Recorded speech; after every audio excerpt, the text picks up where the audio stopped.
Hey, fellow traveler. Welcome to the Third Eye Awakening podcast, a show where we talk all about spiritual and psychic awakening, magic, the shift from 3D to 5D, star seeds, ascension, multiple timelines, multiple dimensions, the universe, the multiverse, the Akashic records, all the good things. I am your host, Amy Belair, and I'm so glad to have you here with me today. Okay, let's do this. Hey everyone, welcome to another episode of Third Eye Awakening. Today, I am really excited to bring you one of my personal mentors, Jocelyn Kelly Reid, who is here to just whip our asses into shape on the topic of money and money energetics, feminine, masculine energetics and money in business, spirituality and money. The thing that drew me to Jocelyn is number one, she's spicy as all hell. But she's also big-hearted, so loving, so caring, but she tells you what you need to hear in the moment and doesn't mince words, let's say. But she also really delivers. She's very committed to helping people break through their limitations around the topic of money, as well as the topic of hustling and burnout. Her whole vibe is around ease with money and in business and in life and pleasure and joy and really enjoying this incarnation and being able to receive to the max of what life wants to offer us when we can calibrate to it. So I know this conversation is just going to be very expansive for all of us, myself included. Thank you so much for being here, Jocelyn. Welcome to the podcast. Thank you so much for having me, Amy. It's such an honor. And I'm also just so excited for this episode because we know each other so well. And that's also really fun for me too. Yes, definitely. We don't have to do as many of the introductory questions. Yeah. So, speaking of introductory questions, would you share with us first off, though, your spiritual awakening journey? Do you feel like you were always, air quotes, awake? No. No. Okay. All right. No. No. So it was rough. So basically, I was one of those people who was always quote unquote, doing the right thing, went to good schools, had a boyfriend, got a great job out of college, yada, yada, all that kind of stuff. And not even from a place of, oh, this is what I have to do. It's just what I was doing. I was always pretty ambitious, these kind of things. But then I was working for BlackRock, which is a very large asset manager. I lived in San Francisco. I had been working for them for 7 years. I'd had a boyfriend for about 4 years. I grew up in the Bay Area and had gone to school in Philly and come back to the Bay Area. And I think I was so committed to my career there, which honestly was of great benefit to just talk about learning about money from people who really know how to move with money in the world. I got a great education there. And yeah, and just about obviously I'm a business owner about really running a big oiled business that's literally managing. And they have multiple trillions of dollars in assets. It's a big ship. So I learned, so it was so great for this initial part of my career. And I'm so grateful for that experience, honestly. And, but then what all of a sudden started to happen, and I don't even know necessarily, I think it was just as we move through our journey, there's periods of time where the universe isn't necessarily calling you into more. It was those 7 years, I need to learn exactly what I was learning. There was no me. I was always desiring the next position, asking for more money, all those kind of things I was already doing. But I clearly was not on the path to getting where I am right now, which is literally is being a successful entrepreneur who is highly awake, who's helping women wake up to their power, wake up to what's available to them, helping people understand the world is not just what in front of your face. And if you can believe in what you can't see and anchor that energy and bring it into your 3D experience, you will wildly catapult your life. I was not tuned into any of these things at all. I was not spiritual at all. I was literally just, I would say, playing the 3D game pretty well. So getting very tired, working till 1 a.m., the whole finance grind.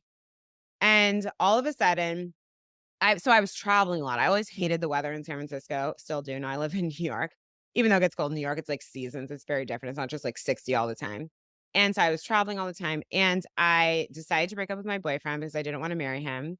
And I was actually dating someone I had dated in college. We reconnected and I was going to LA a lot.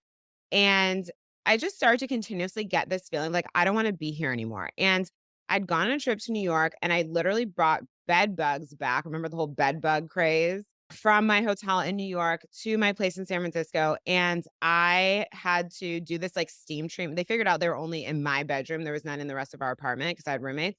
They did steam treat my room. And to do that, I had to move everything out of my room. And obviously, when you haven't moved for a long time, moving feels like such a big deal.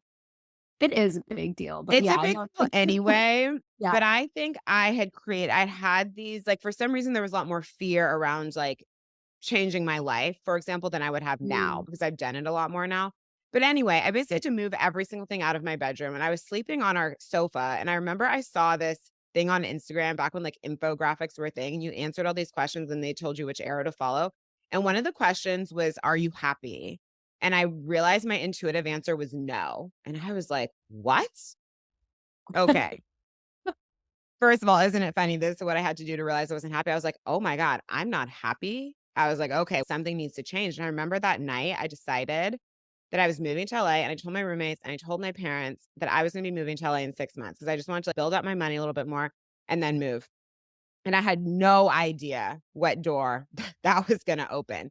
And I moved to LA with no plan, no idea what I wanted to do career-wise. I just had quit my job. I just and at this point, I was dating somebody else who I had met in San Francisco, but he lived in LA, but I was already moving when I met him.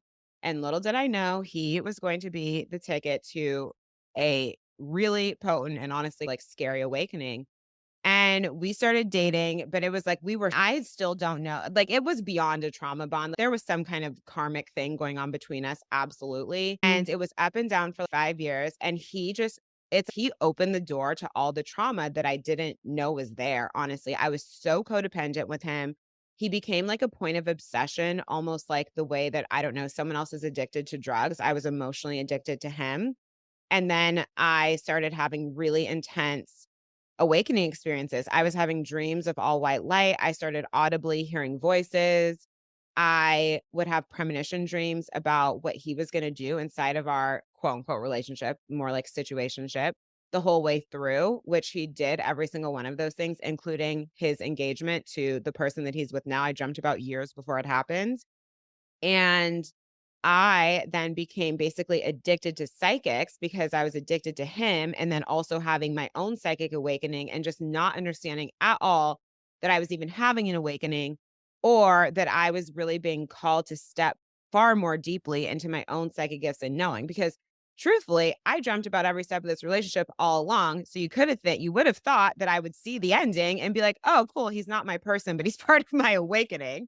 And instead, I just stayed addicted the whole way through. I did let go. When I dreamt about the engagement and he was in a relationship, he like started dating this girl. I was like, okay, you're done. But he was even doing stuff. And I remember we had a mutual friend.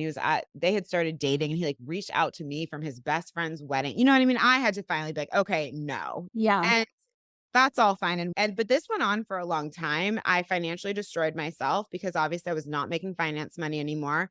I had no idea what I wanted to do with my life. I ended up taking out my 401k and all my investment money without putting enough aside for taxes, which was stupid. And I knew not to do that. But this shows you when your brain is just in literal fight or flight all the time, you like don't even think, you just are moving. And yeah, I had all these other crazy relationships, not even all of them romantic, but it was like I was just if you spent time in LA, like obviously people love LA, the beach, all these things, but there's a lot of lost soul energy. If you think, and I was in West Hollywood where it's like a lot of all this like celebrity stuff happens and you just see all these people coming there for their dreams to die. It's like a weird place. The underbelly of Los Angeles is very strange. And I was exposed to a lot of it. And it's also just not my place. Obviously, people are fully thriving there as well. But that was like the energy that I was tapped into. And I was just brought to my knees emotionally, financially, and then ultimately physically. This all culminated in me having to have surgery. I literally had 37 fibroids removed. And clearly that didn't all happen overnight, but again, not paying attention to my health. And that's when I really started. That woke me up because once I put my health was on the line, I'd always been like a very healthy person. That was enough for me to go, okay, like, you've got to change something, because I had to stop working. I'd finally got myself in the interior design space. I had to stop working because I was literally bleeding on the sofa for months because they were trying to get me to stop bleeding so I could even have surgery. And I found Louise Hay, and I found out that the spiritual reason for fibroids was romantic shame. And I was like, huh, sounds about right. Look how I've been living. And I started my journey to awakening through her. And all I did for those months, and while I was recovering and my recovery went really well, I got very focused, obviously, on healing. And I'd taken out all these other distractions in my life. And I was just like, I want a better life. And I would just listen to her videos and all her stuff on YouTube, like, all day, and she had such a miraculous journey of healing herself from cancer and all that kind of stuff, and I just realized that I definitely was not healed by any stretch, but I was waking up to the fact that I create my life, and so if I've created this much drama, well, I can also create what I want, and that's really where I started, and that was I was, like, 20. I'm 39 now. All that was going on during my Saturn return. Of course, because Saturn return. Yeah, and I've got some deep Scorpio placements, and, like, I just got a lot going on in my chart, so I was gonna go through this. And then you're a 3-5 in human design too, right? Yeah. So that to me, what I understand about human design is that means that you like live through the shit so that you Yeah, can then teach and lead people through the shit. exactly, but now what I go through, I think sometimes people are afraid when they find out they're 3-5. I'm like, "Yeah, but remember that, like, my lessons now, I'm so much more in alignment. I'm in alignment with my purpose. I found my power. I've healed a lot. The things I go through aren't so dramatic anymore." Totally, because you've found your center, you've found your footing so that when things do come up, you're able to weather them. You have a context for it now. But I think Exactly. no matter what our human design type is, everybody's gonna go through some shit. I think just the 3-5s are the ones who are really great at being able to pull out the gold nuggets of what they experienced and be able to guide others through it Yeah, too. and now there's like a portal for that through my business. So, yeah, I think we all have this whole vibe of turn the shit into gold. You know what I mean? Actual money, and then also just life lessons to keep building on. And then you get to this point too where, because sometimes I feel like people do this whole thing where they become addicted to rock bottoming out to rise. And I'm like, that might be your start off point. It Mhm. was for me, but eventually we want to start building. We want wealth to build. We want relationships to build. We want life to build. And so you want to break out of this need to always be on the floor to have the fuel to go forward. Because you can't build money that way. You can't build life that way. You're always starting over. Absolutely, and I feel like it also has to do with a lot of shame in our at least in the Western world. Like, I could never speak about other cultures around the world, but there's this feeling of shame that we don't want to appear like we got something for nothing, Oh my and gosh. Yes. Had to work so so hard.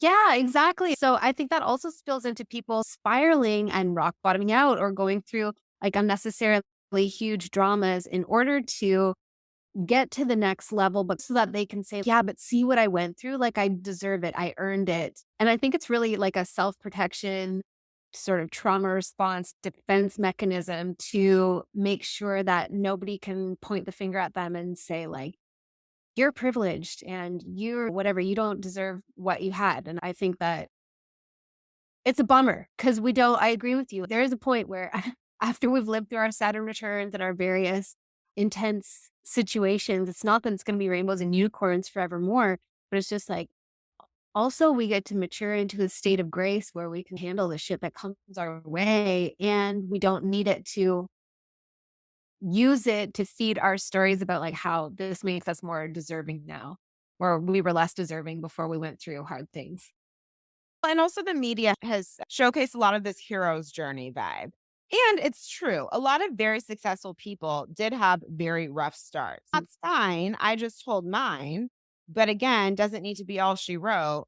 And my vibe, I'm like, if I'm going to be living on the earth plane, don't I want to enjoy all these earthly pleasures? Don't I want to have a good life? Haven't we all had enough past lives of suffering and drama and trauma? Don't we owe it to ourselves to actually like transmute all of that and to live a good life right here, right now? Because you didn't just incarnate to earth. Yes, of course, we all have lessons, but I don't believe that we just incarnated to keep learning hard shit over and over. I'm like, you also incarnated onto a beautiful planet full of trees and water and yummy, delicious foods and other souls to connect with and animals. And yeah, of course, there's all this other drama going on the planet. But I don't know. I just always have felt like, why am I alive if I'm not going to create an exceptional life? Then what's the point? Just pay bills and die? No, thank you. Seriously. Seriously, though. Okay, then let's segue into like more about money and money energetics. I love that you had a cool relationship with money. It sounds like from the get go. Like you didn't have to go through this whole thing about how spiritual people shouldn't receive money or like money's the root of all evil or whatever. You were Oh like, my "It's God. cool." No, And I'm like so unavailable for that. yeah. Yeah. Yeah. Well, So I let's had already talk about it. destroyed myself. I didn't have time for that. You know what I mean? I had, sometimes I feel like we give too much airtime to our stories. And I had already created 6 figures in debt, ruined my credit. Like, I figured out I wanted this business. I had a full-time job, and it's the business just has to sustain your life. There were no other options. What was I going to not pay for my life? That wasn't an option for me or something I was available for. But Flat out. But yeah. anyway, keep going. I was just gonna say, but also there's that which you helped me with too, right? Because when I first came into your mastermind, I was like not really making that connection that, oh, your business, like your business, this has to be a business. It's not an emotional thing. You bring in the money that you need and period, point blank. That's what happened. But also you have this like natural ease with money that like so many of us get all caught up in these stories about how money is the root of all evil and having money ever make opens you up for corruption or for the ego to take the driver's seat. And so we close ourselves off from receiving money because we want to believe, at least in the spiritual community, I think that a lot of people want to believe that like we're good people and we're part of the solution and not part of the problem. And because we buy into this idea that money is part of the problem, which I don't personally believe that it is.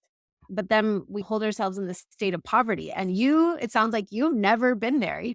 You're just always, no, money's dope. I'm going to have some.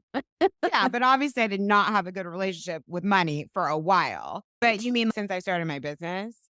Or I just, you went into the finance world right out of school. So you didn't go through that whole period of being like, I don't deserve money or whatever. I don't know. That's what I went through. I went through a really long period of feeling as though, I don't know, somehow money was this foreign thing that I didn't get to have and be a good person. And it took a long time for me to figure out that no, you 100% get to have money and be a good person and do amazing things in the world because you're a good person with money. But Yeah, here, the problem is that people like money is neutral. Money is just a neutral resource. It's no different than air, food, water. We just have more stories around money. But you don't go to turn on the faucet and assume there's going to be no water. Like you just don't have stories around water and air.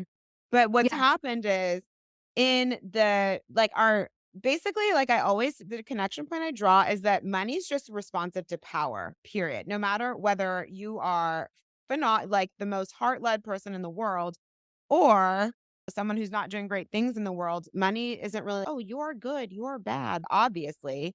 But there is this mhm, energetic responsiveness to power. That's undeniable. Have you ever met someone who's extremely well resourced, who's self made, who doesn't have a high level of personal power? No. But what happens is like money, just that basic money just makes you more of who you already are. There's people with no money who are horribly behaved. There's people with lots of money who are horribly behaved, but our society focuses a lot on people who take up a lot of space. So there's just more attention on, for example, celebrities or politicians, whoever these people are that bother you so much, not you, but us collectively, where they also happen to have a lot of money. But then at the same time, you can turn around. And I always give this example like Mother Teresa died worth $20 million. If you want to make big impact, allow yourself to get rich because there's no one making enormous impact on the planet who's not well resourced. Not even a nonprofit is can be poorly resourced and make a huge difference. Like that world just it doesn't exist, and in my mind, it's also like a fantastic story that you have picked up from the patriarchy to be like, oh, more money is going to make you a bad person. We're just going to keep collecting all the money over here and keep you right here over there in servitude. So you keep believing that story. If that's serving you, fantastic. We're just going to keep getting rich on your back, actually. Absolutely, absolutely. It's like the I was making the analogy earlier. I was talking on, I don't know, I think it was Instagram Live about money. I yelled for about 50 minutes about it. And I was Love saying, it. it's like hating money is the same thing as hating our blood. If the patriarchal powers that be, the false matrix keepers, if they were like, okay, listen, you're going to have to pay us a tax of, let's say, like a liter of your blood every quarter of the year. And also, we'll give you some of that blood back, but you need to work for it first. And they created a whole bunch of scarcity around our blood.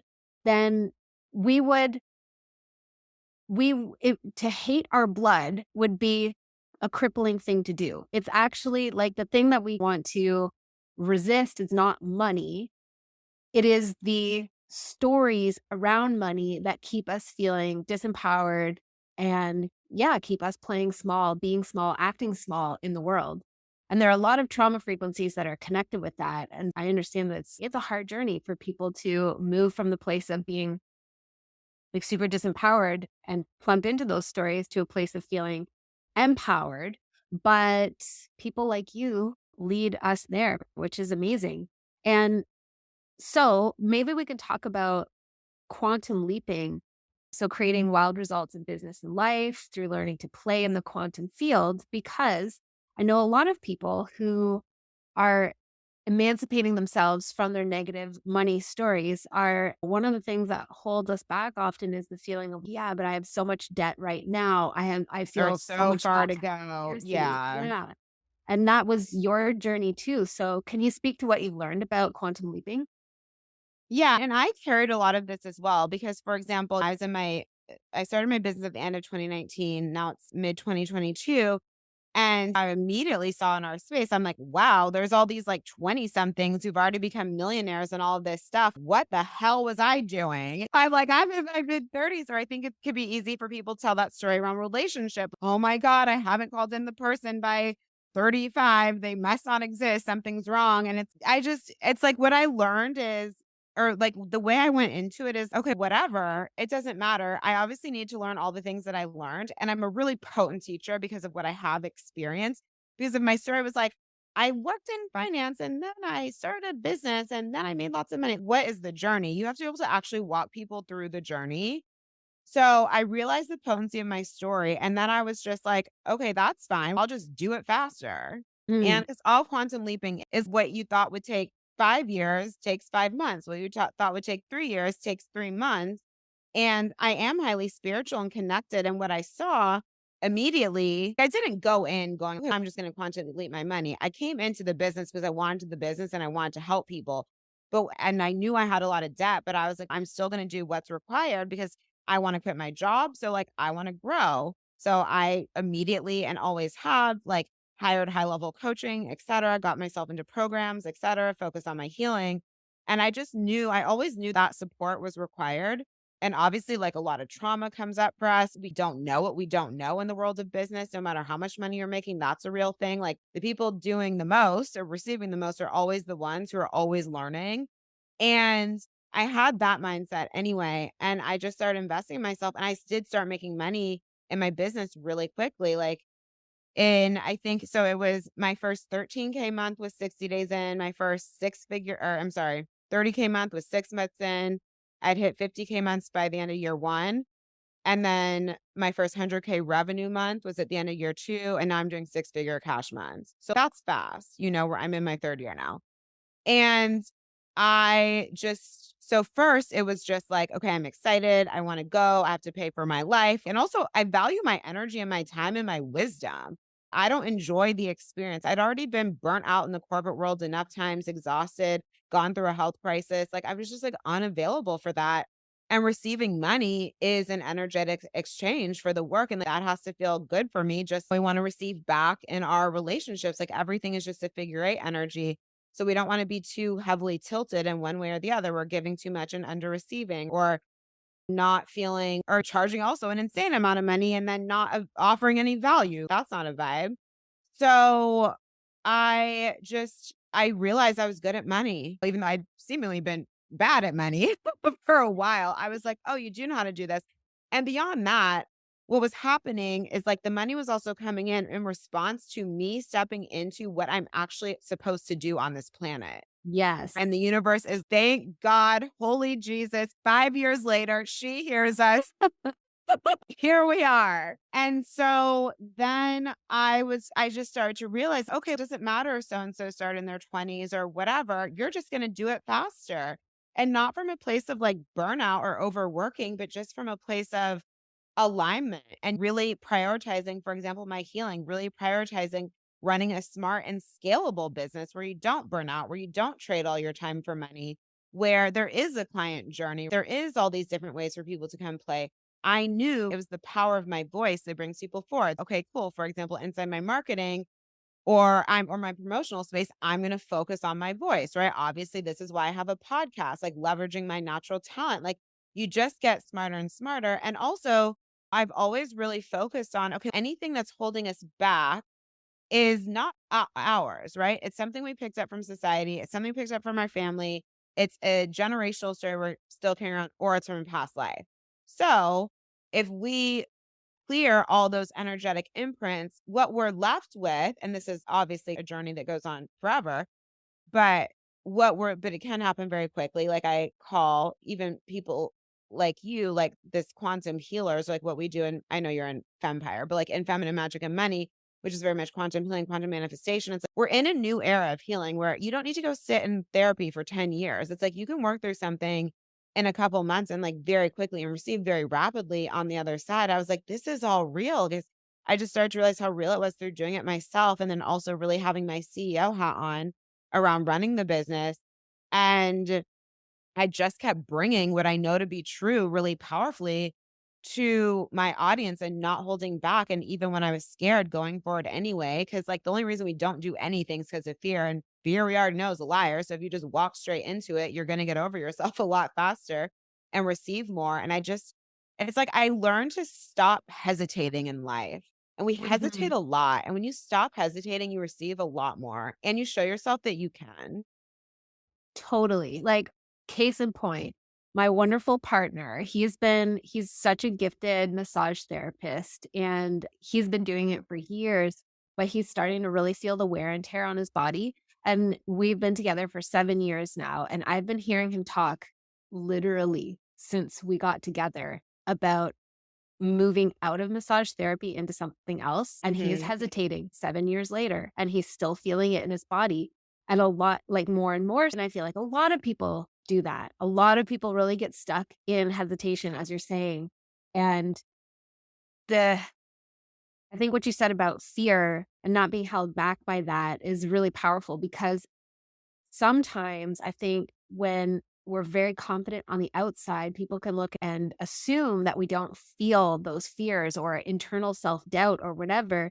And that's not actually That the is case at not all. true. It's Yeah, there. It's just that we walk through that first fear wall and we feel like we're going to fucking die. It's literally. so scary. Yeah. But then we realize, okay, I'm still alive and actually my life got a little bit better. And then we walk through the next one. It still feels like hugely powerful. But after you've done it 5, 6, 7 times, you really come to be able to recognize it very quickly. And that's where it's easy to not hesitate because it's, we know we've demonstrated to ourselves, like, oh, I'm feeling all this resistance. What is it around? I have this fear that blah, blah, blah. Is that objectively true? No, probably not.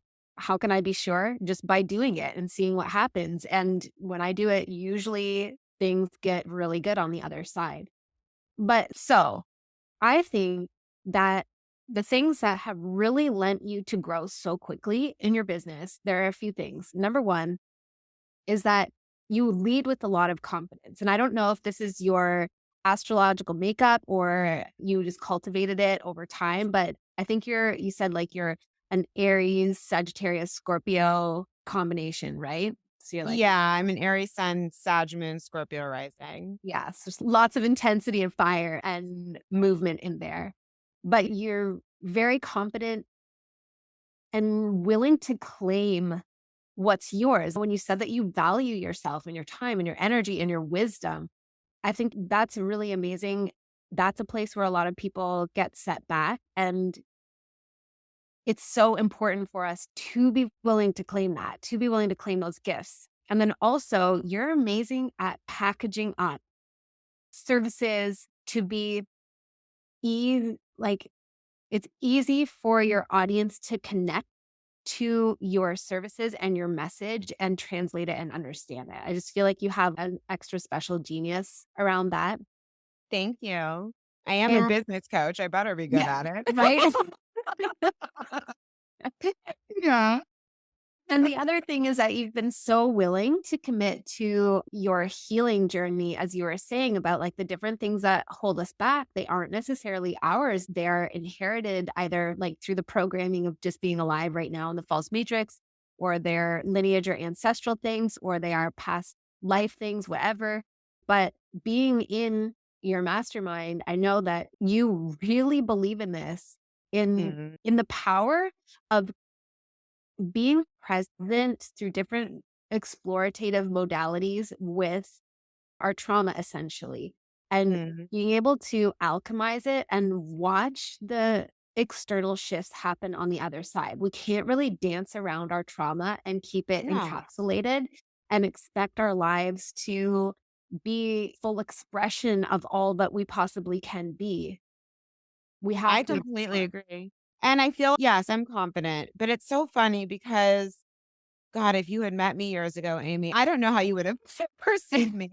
I think that people always perceive me, any fire sign, right, as like pretty direct and confident, but I did not feel how I feel now. And it was really showing up in my life. Like, you can't, this isn't something I could fake. You know what I mean? There was this certain level of taking up space. I'm tall, like these kind of things. But I'm felt in a different, and I could navigate things and get what I wanted, but I just had too much trauma to create any stability at the time. So I've just seen the power, and I've seen the power of being open to what I call modern day medicine. I mean, this is the whole vibe of, so I have this other mastermind, Feminine Magic and Money, not the one that Amy's in, but it's like deep embodiment of feminine wealth, pleasure, magic, and magnetism. And it's all quantum healing, quantum manifestation, etc. And that's where I do more of like the healing work in my world, and then also the other guest experts that I bring in. But this whole journey, it's like just releasing, because this has been my experience. That's why I bring it forward. Even in Fempire, where the focus is more business and money, I'm like, let's still bring in these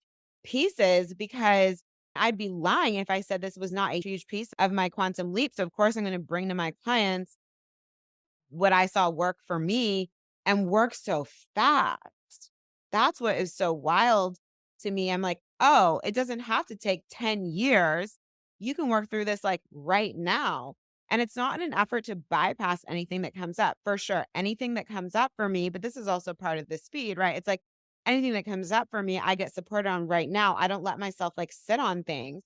And when we're an energetic match for the people that, with the people that we're working with, you're going to see these transformations occur, whether they be emotionally, relationally, financially, relationship to self, to the divine, whatever, or all the above.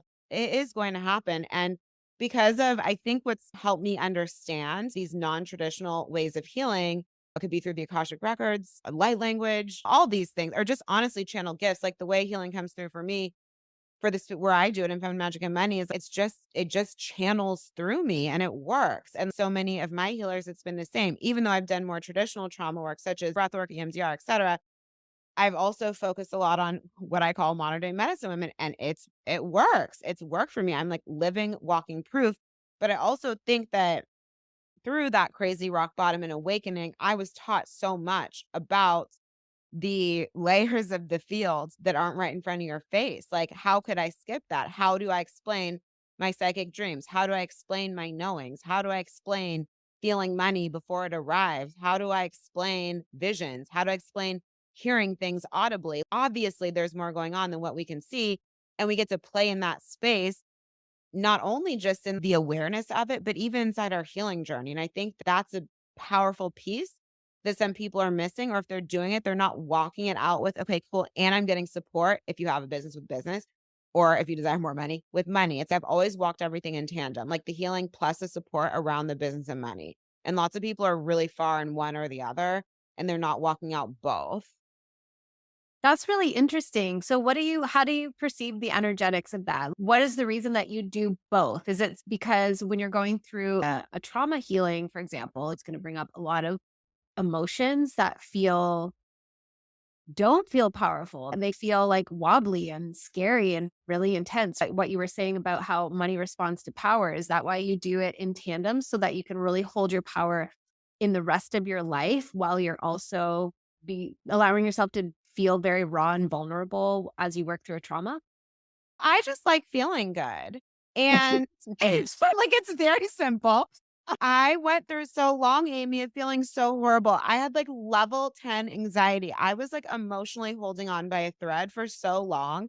I'm like, that's just done. I don't have space for that anymore. And now, obviously, anything that comes up for me is not nearly at that magnitude because I've done so much work. But I wanna be the most potent version of me that is available, and I know that healing is such a big piece of that, and so, like, why wouldn't I? Why do I wanna feel bad? Why do I wanna carry around trauma dramas that don't even belong to me or even the ones that do?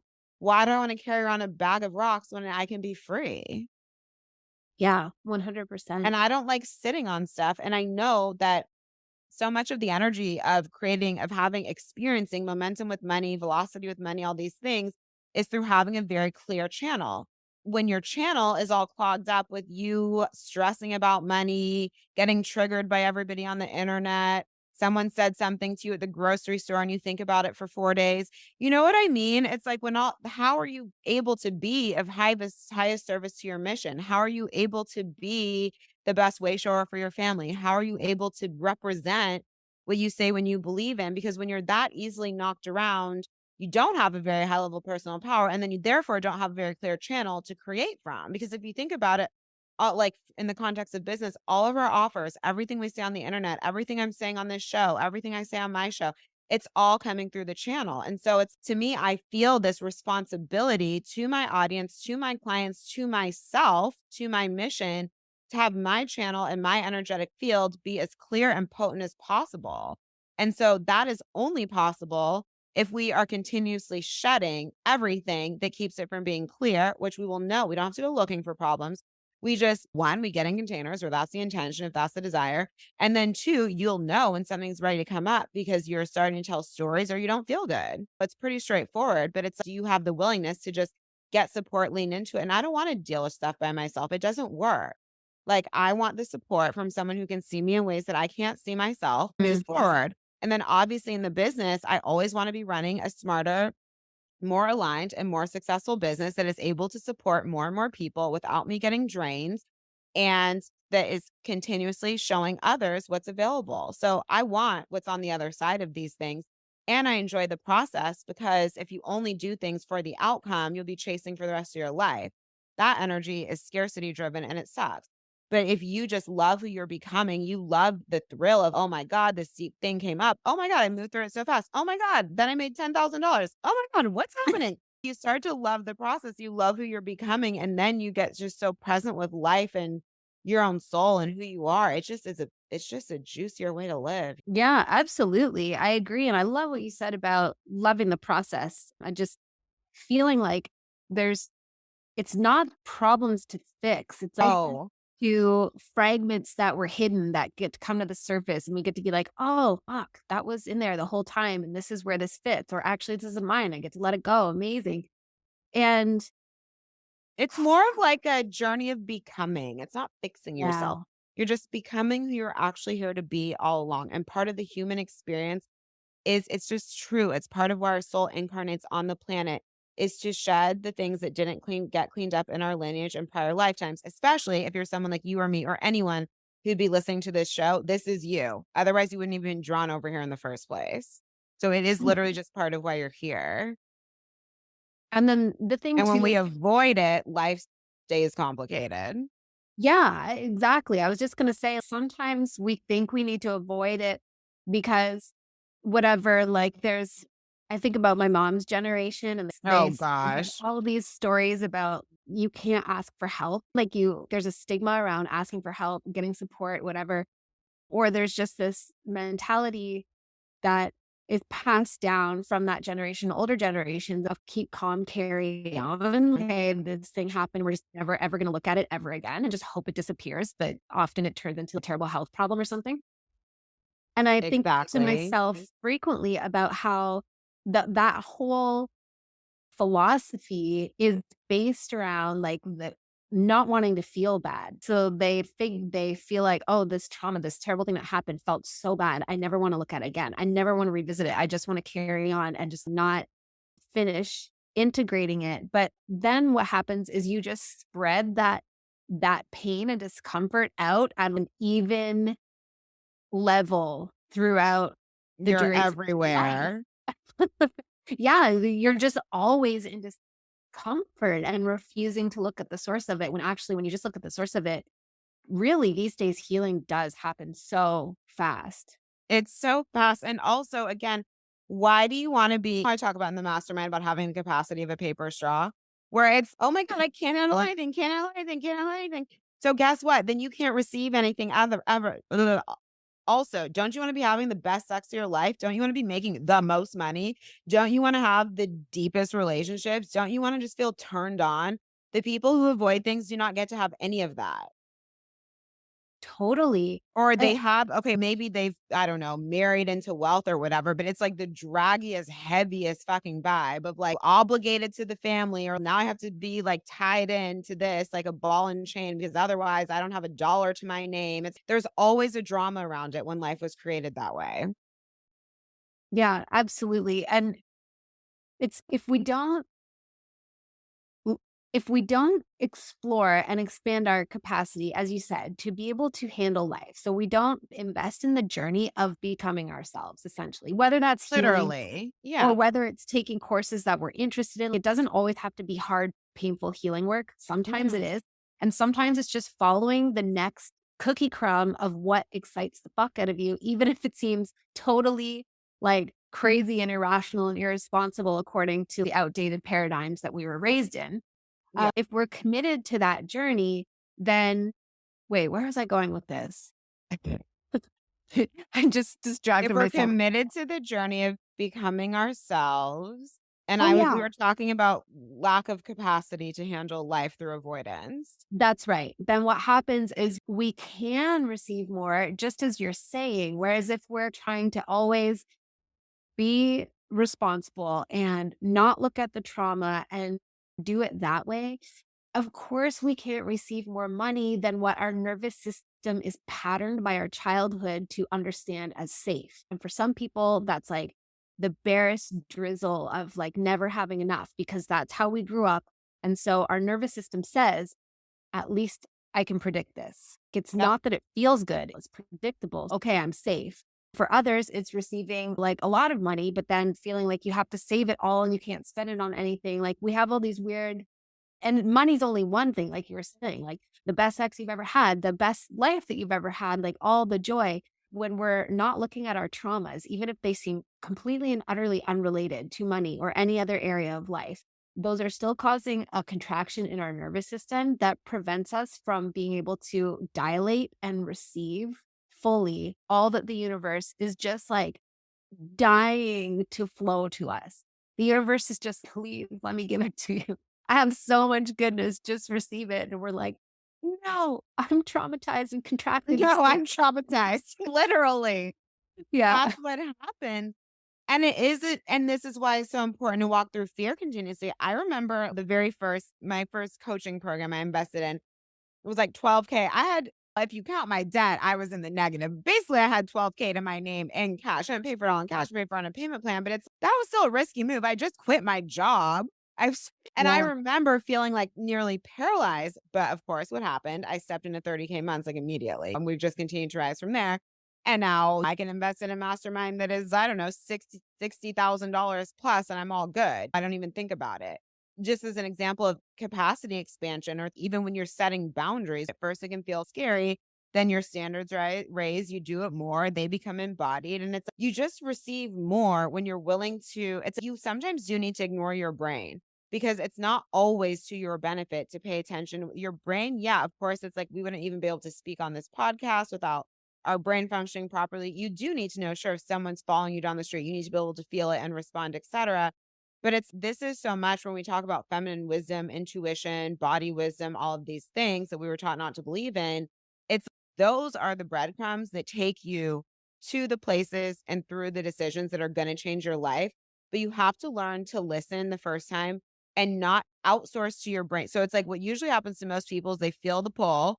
I know so many people do this with investing in themselves, feel the pull, and then immediately drop in all these stories on why it's not a good idea, why not right now, why I should wait for money to fall the fucking sky when if you don't invest, it's not going to fall the fucking sky. And like all these other dramas. And then they literally just put the clamp down on the desire and nothing changes. And it's like the faster we all get at following that initial pull over and over and over again, no matter if it's investing in yourself, putting something on the internet, saying what you want to say, launching the program, telling the person that you love them, leaving the relationship we don't want to be in, like whatever it is, right? It's the faster you start receiving because you're showing yourself that you can. When you show yourself you can, you increase your capacity. When you increase your capacity, not only are you able to walk through the things that maybe we don't love with a lot more grace and a lot faster, but you're also able to receive more. And this is the duality piece that people sometimes don't want to deal with. It's guess what? People who can handle receiving a lot can also handle some annoying shit coming up without getting so sidetracked by it. Totally.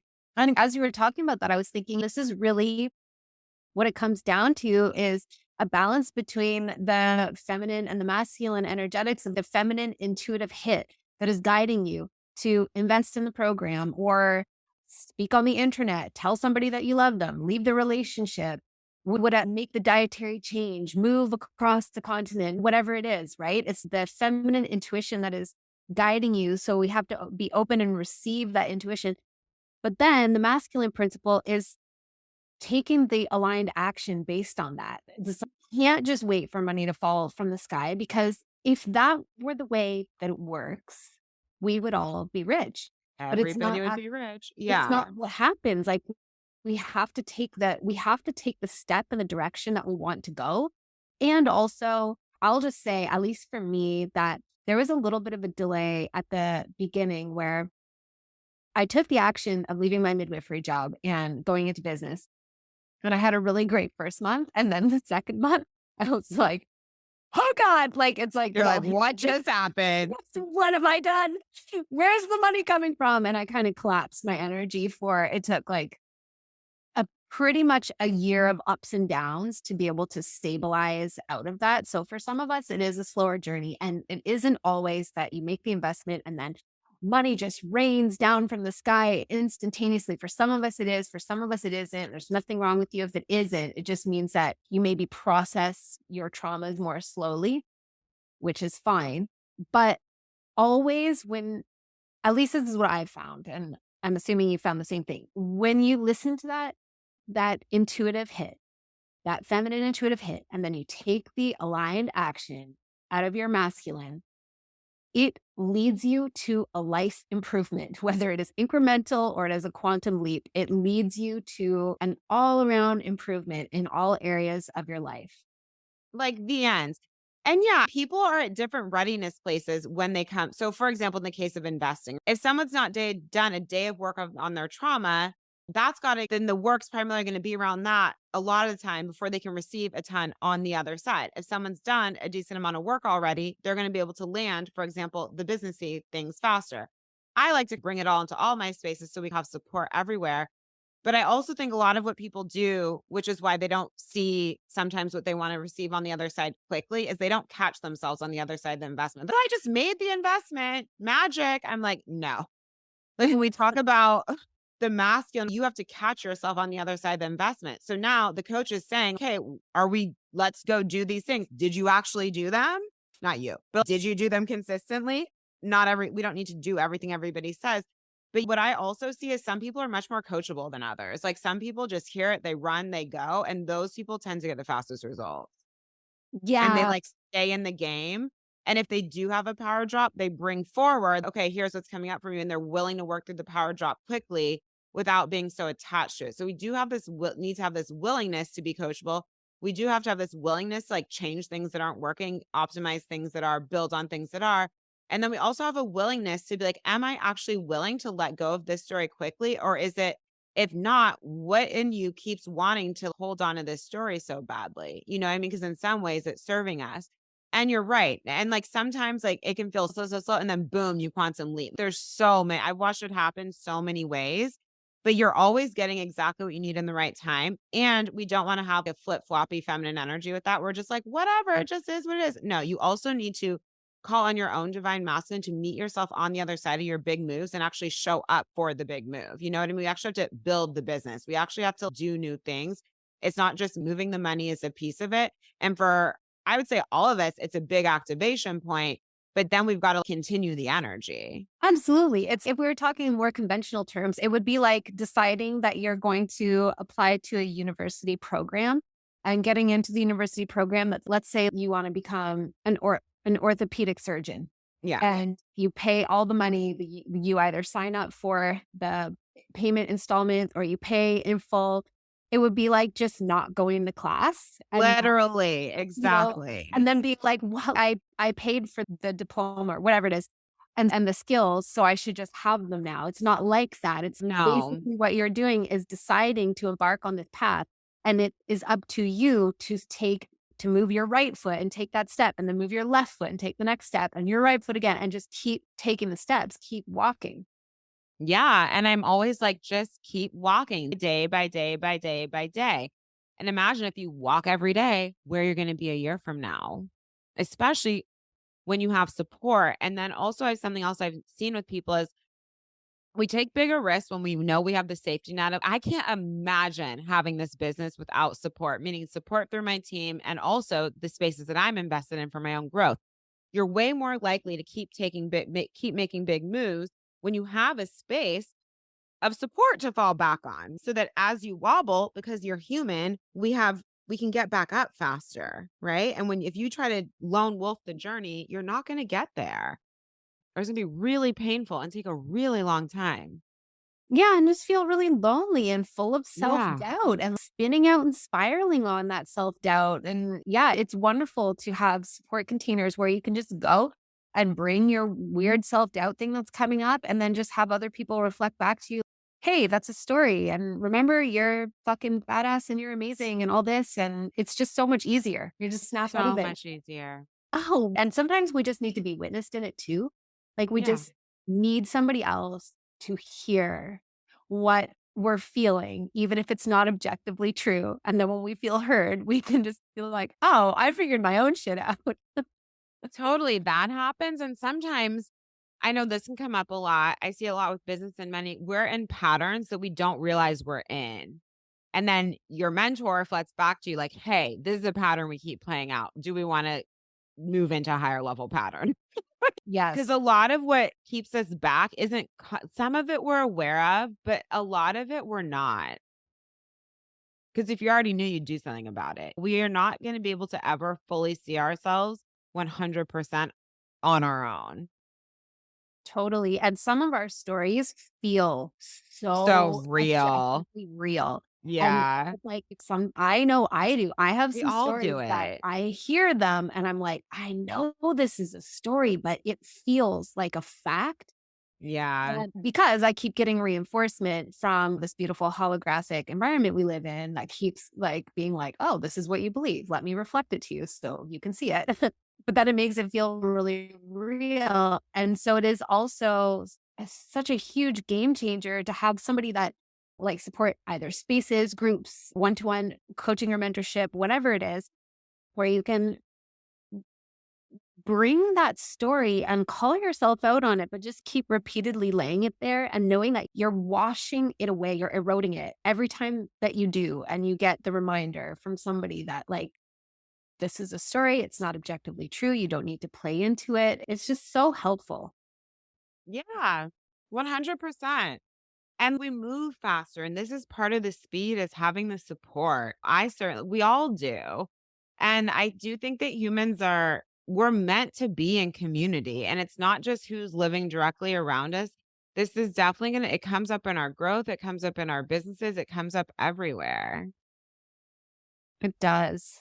And when we allow ourselves to have it, we just move forward so much faster. It's so healing. And also, you start to realize that, like, your stories are everyone else has them too. You know what I mean? Where you're like, Right. no, you'll feel like it's just me. Wow, and it's not. And then three other people in the mastermind tell you they've used to do that too, and your coach used to do it also, and then this is how we move through it.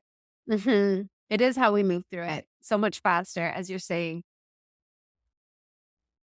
Can you talk briefly about what it feels like for you to feel money? I can't remember if you said feeling it in your body or feeling it in your field before it comes, because I think people are really going to be interested in understanding, like, how does that happen? How do you translate the feeling of money before it arrives? I wasn't playing with this so much in the beginning. I would say I'm more tuned into this now because I've done so much work around money. But it feels like a high level frequency. And this is why, to me, money is a felt experience more than a thinking experience.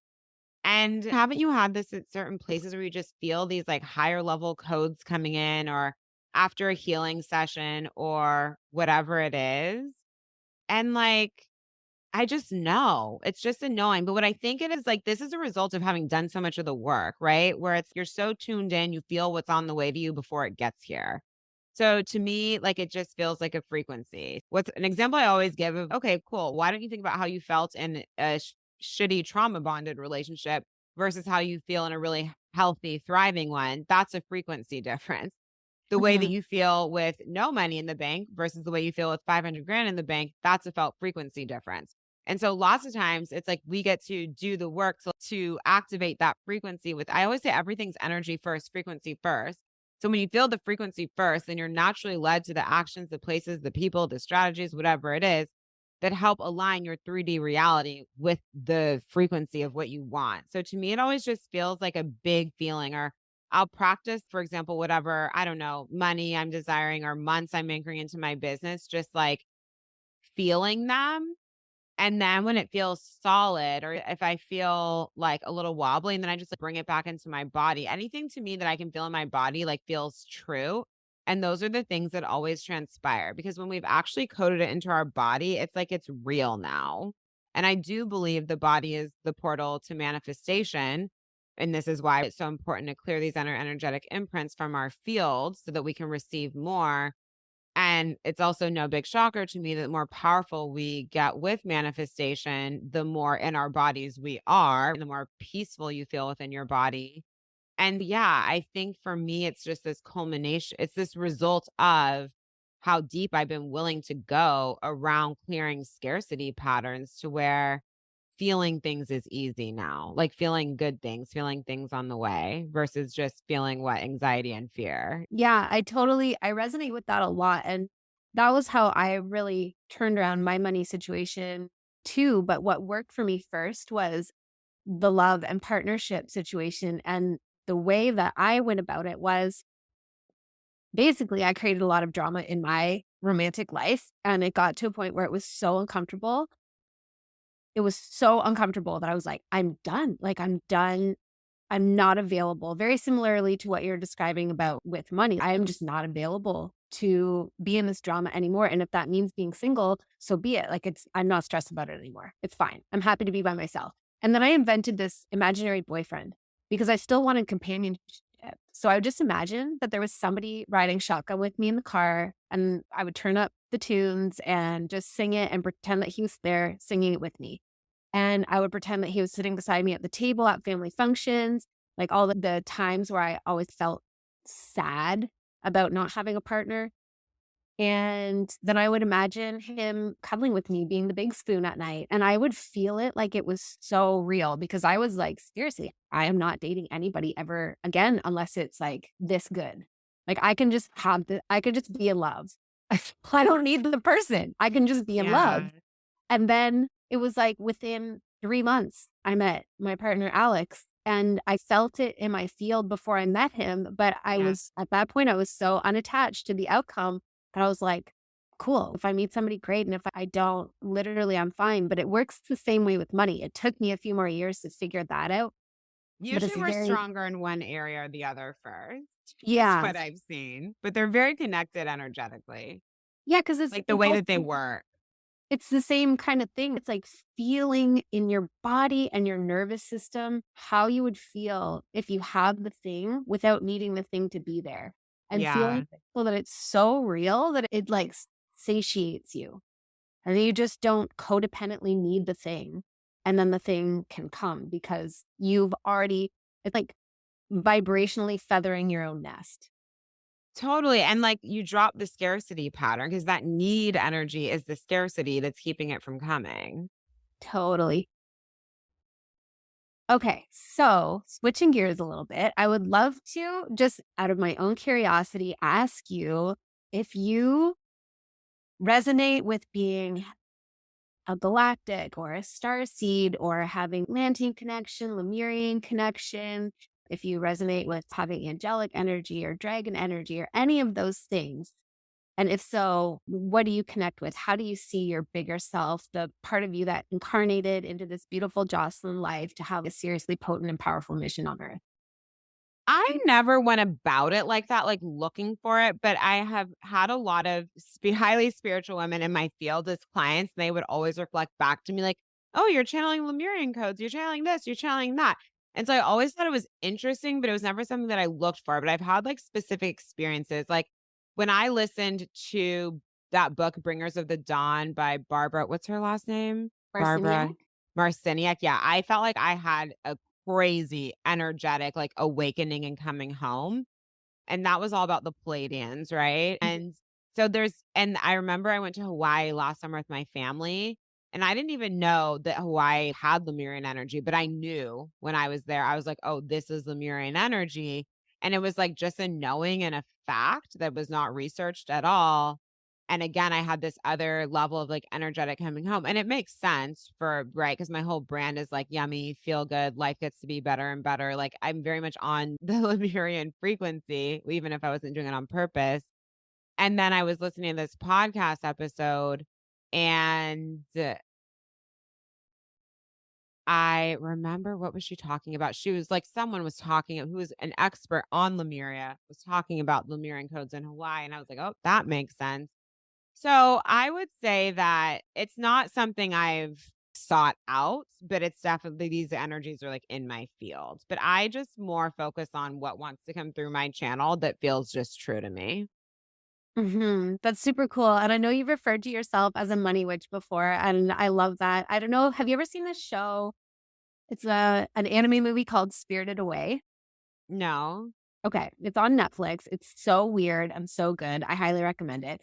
But there is this woman, which she's the villain, but in a kids movie kind of way, named Yubaba. And I think that somebody told me that's the Japanese translation for money witch. And I like, I just love that vibe. She's just like such a bad bitch. She's got like her business locked down and she is in charge. And so when you called yourself a money witch, I was like, "Oh yeah, there is totally that kind of vibe." Like I've got my CEO hat. I am in charge. I'm running this ship and we are running it in a good direction. And we are running in a good direction, which is also key. Yes, I love that. That's so funny. And so my last question for you is, since you read Bringers of the Dawn, do you believe in the reptilian lizard people agenda? Is that anything that has ever resonated with you? Especially, I'm so interested because you worked at BlackRock, which, of course, like any institution, I worked in the medical system, and those are both highly corrupt institutions. And yet, the people, of course, working in them, most of them are just wonderful, normal people who, Yeah. are living life. But do you when you heard that part of Bringers of the I don't Dawn. remember that part. Is this the whole are they just representing what would be like dark energy on the planet? Yeah, I think that's how they refer to it, is sh I think she called them the Lizzies or the Pleiadians she was channeling called them the Lizzies to make light of it, but yeah, representing dark energy on the planet, exactly. Do I think that's real? Yeah, of course. Obviously, I didn't hold on to that part. I'm like, "Yeah," but I'm like, "Whatever, I don't have to play over there."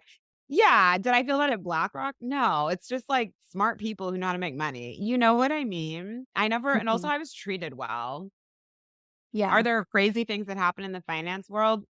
Yeah, they are. But it's like, there are. But the thing is, whether people wanna love it or not love it, the people who know how to play the game win. So, like, in life, you don't have to play the game the way everybody plays the game, but it's like, yeah, there are people who know how to make a shit ton of money in the stock market, and it's not always to everybody's benefit. And is that great? No. But also it's you don't have to put yourself in I never feel like something bad is gonna happen to me. We've heard stories, for example, of these guys, like, creating catastrophes in the markets on purpose to make money off of them, and that's illegal. Oh, does it happen? Yeah. Someone breaking into your home is also illegal. Does it happen to people? Yeah.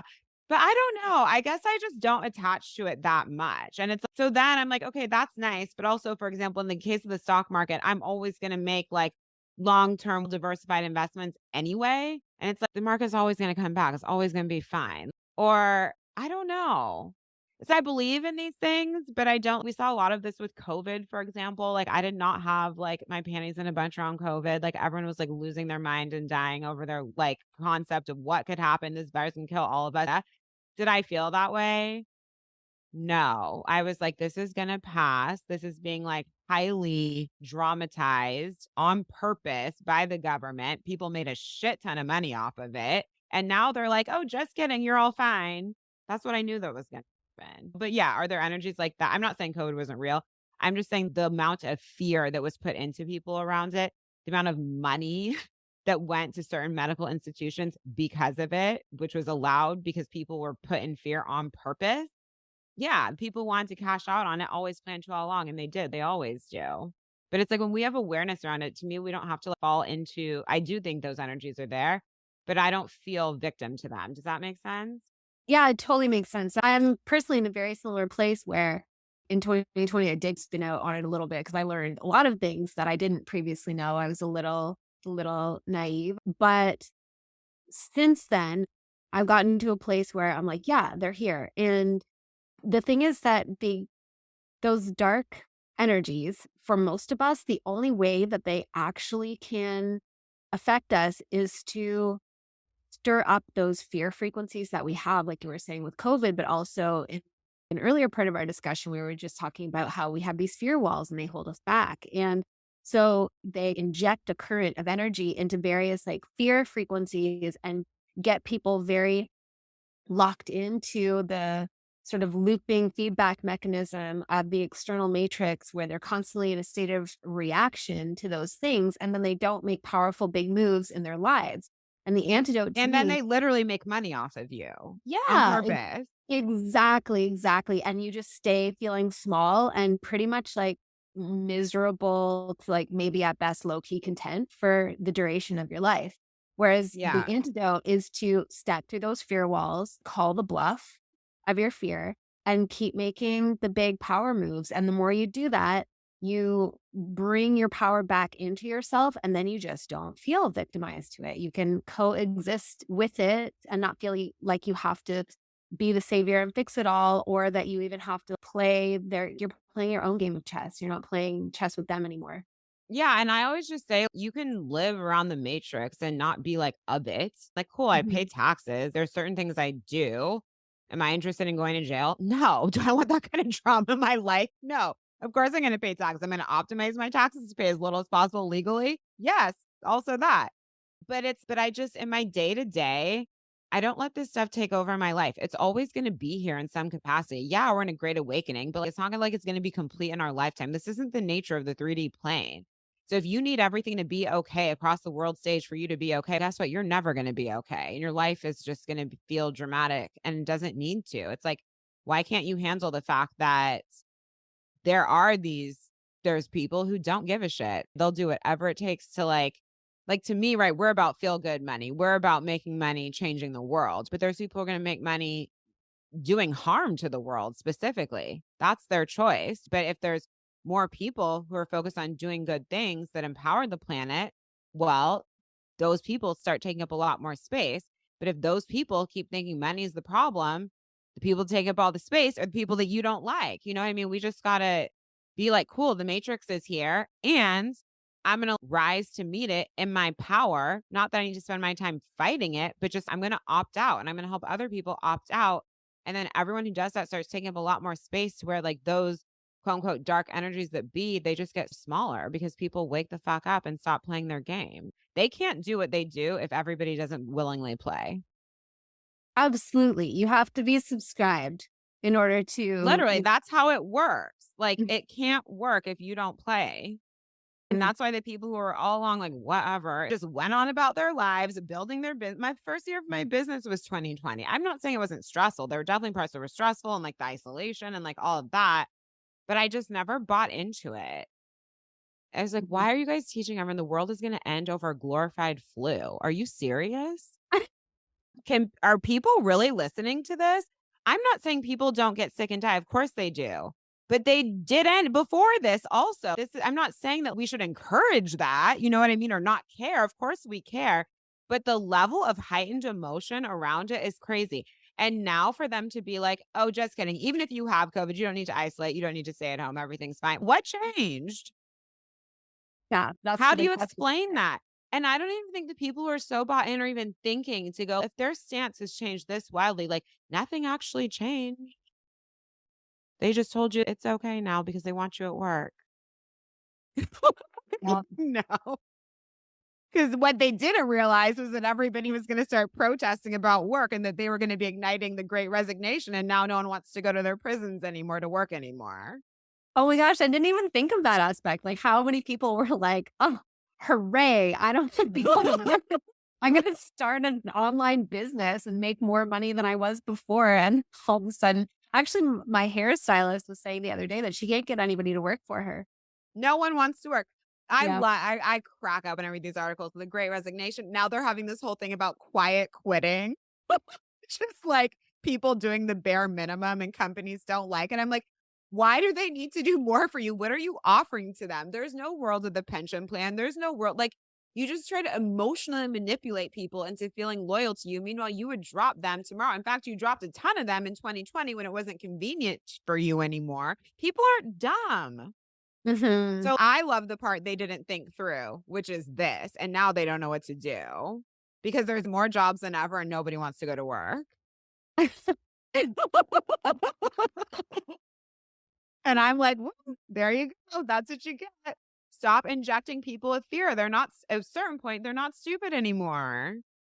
Yeah, it's true, and this is how the paradigm shift is occurring too. It is just like Yeah. these big ripple changes that I don't know. I'm assuming they didn't calculate for it, or maybe we're all on the same team. I don't know. I do not Honestly, I think they don't know. thought this was going to happen. You can tell because they don't know what to do about it. They're like, you're supposed to be desperate and begging for your Yeah. jobs and all your And you're crumbs. not. Wait a minute. Why are you making money by yourself? What's going on? And then you see these CEOs being like, okay. And they keep changing. They like, everyone has to come back to work by this date. Okay, fine. You come back 4 days a week by this date. Okay, cool. Fine. It'll be 3 days a week. You know what I mean? They're just like, it's not working. People are waking up. And so in a way, maybe and there's so many ways COVID was a gift. New York feels like Europe now. Every restaurant has outdoor seating. I love it. I don't want to go back there, but I'm saying like we can see what's on the other side of things. But I love that people are wanting their freedom now because isn't this the whole point of everything we've been talking about is to just be free in every area? Yes, that is the whole point, and that's the perfect ending point is to come back to this that like really healing our money shit is about returning to the birthright of our freedom, Yeah, where we do not have to feel imprisoned by a financial system that the system is corrupt, but the resource itself, as you said earlier, is neutral. And we all get to have it and we get to circulate it and we get to put it in the direction that we actually want to go in our lives and feel the amazing expansive freedom that results from making those empowered choices. exactly. Jocelyn, this was such a delight. What an amazing conversation. Thank you so much for coming and sharing your story and your perspective and your wisdom with us. I know that people are going to be feeling very expanded by all of this. Thank you so much for having me, Amy. It was such a pleasure. And thank you, beautiful listeners, for the powerful currency of your time and your attention. As always, I value you more than my words can say.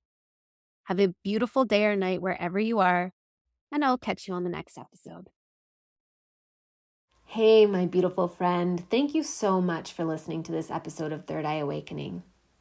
If you like what you heard and you want to go deeper, then head over to my website, amybelair.com, and check out my store, which is full of my past programs, courses, modules, masterclasses, light codes, etc., that are powerful and they are potent and they pack a punch. Not gonna lie, they are here to support you, accelerate you, and activate you in your spiritual awakening and psychic development journey. And/or if you want to stay in my most current, vibey, live energy, then I suggest that you head over to the Patreon and join me there. At the lowest tier level, which is only $5 a month, you get a secret bonus episode for every Third Eye Awakening episode that goes out. You also get a weekly energy report and light language activation, and you get a new moon and full moon emancipation transmission. So, those are some fun ways to play, and I'll just remind you that I always have live programs going, so keep your eyes on my website, on my social media, and here on the podcast to find out what is the most current offering that I have. Either way, I love having you in my world, and I hope that I get to meet you and work with you soon.